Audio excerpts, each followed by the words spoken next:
Exams, यानी कि वो शब्द जिसको सुनने के बाद कहीं ना कहीं हर स्टूडेंट को, चाहे वो किसी भी एज ब्रैकेट का हो, उसके मन में एक डर सा बैठ जाता है। And we need counsellors and we feel that we must go to people and ask कैसे हम अपने बच्चे को एग्जाम के लिए तैयार कर सके। आज मैं आपको 5 सूत्र बताऊंगा जिसके थ्रू हम किसी भी एग्जाम को फाइट कर सकते हैं।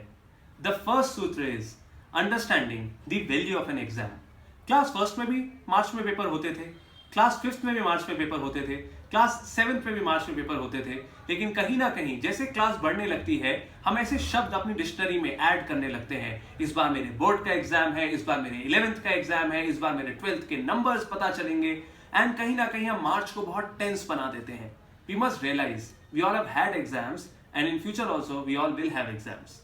आप महाभारत का ही प्रसंग ले लीजिए। अगर अर्जुन कभी महाभारत के युद्ध को लड़ते ही नहीं, कभी वो ये डिसाइड ही नहीं करते कि उन्हें एक मेंटोर चाहिए, वो भी श्री कृष्ण जैसा मेंटोर, तो क्या वो जीत पाते?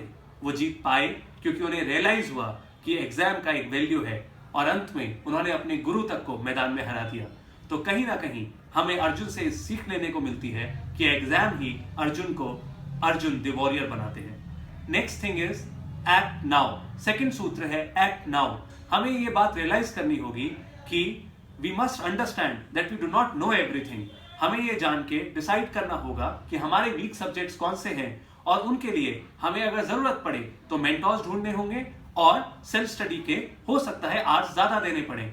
लोग कहते हैं आप हर एग्जाम को रोज इक्वल टाइम दीजिए। मैं कहता हूं ऐसा कोई जरूरी नहीं है। आप जिस सब्जेक्ट में वीक हैं उसको ज्यादा समय दीजिए। आपके स्ट्रॉन्ग सब्जेक्ट में आप मैक्सिमम 100 ही नंबर स्कोर कर सकते हैं, 100 में से 500 नहीं।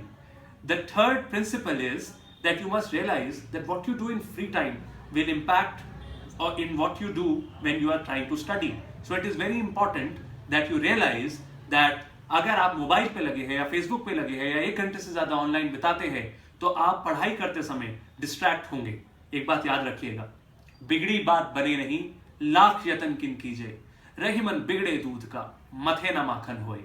अगर बात बिगड़ गई, अगर हमारे डिस्ट्रैक्शंस बढ़ गए तो पढ़ने के समय पर हम कुछ खास प्रोडक्टिविटी, खास एफिशिएंसी नहीं दिखा पाएंगे। The fourth thing is that let us suppose if you are trying to peel an onion, you are trying to peel an onion to find the onion, but as you peel it off you realise कि आप दरे दर पढ़ते हटाते गए और onion पूरा ही खत्म हो गया।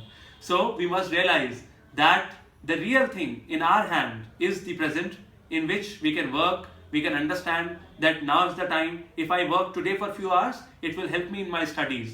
So हमें ये चीज जाननी होगी कि जो रियल थिंग है, कहीं हम ऐसा तो नहीं सोच रहे कि हम सिर्फ प्लानिंग में ही पूरा टाइम बिता दे रहे हो।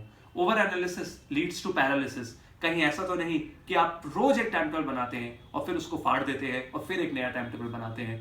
अगर आप ऐसा कर रहे हैं तो ये समय का सबसे बुरा दुरुपयोग है। 5वां सूत्र भारतीय सभ्यता और संस्कृति से मिलता है। हमारे यहाँ कहा जाता है विद्या सिर्फ बांटने से बढ़ती है। आप कोशिश करें कि आप जो चीजें सीख रहे हैं उनको औरों को पढ़ाएं। I am not talking about group studies, I am talking about teaching your concepts to your friends, to your family members for just 3-4 minutes, so that विद्या और बढ़े और जो आपने सीखा है वो पक्का हो जाए। एक बात याद रखिएगा, उद्यमेन ही सिद्ध्यन्ति कार्याणि न मनोरथे न ही सुप्तस्य सिंहस्य प्रविशन्ति मुखे मृगा। जिसका मतलब है सोते हुए शेर के मुंह में हिरण खुद प्रवेश नहीं करता, उसको भी मेहनत करनी होती है। इसी तरह से सिर्फ सोचने भर से काम नहीं होते। अगर आपको एग्जाम्स में अच्छा करना है तो आपको अभी मेहनत करने की आवश्यकता है और उसके लिए एक पॉजिटिव इंटेंट रख के आपको काम करना है, क्योंकि कोशिश करने वालों की कभी हार नहीं होती।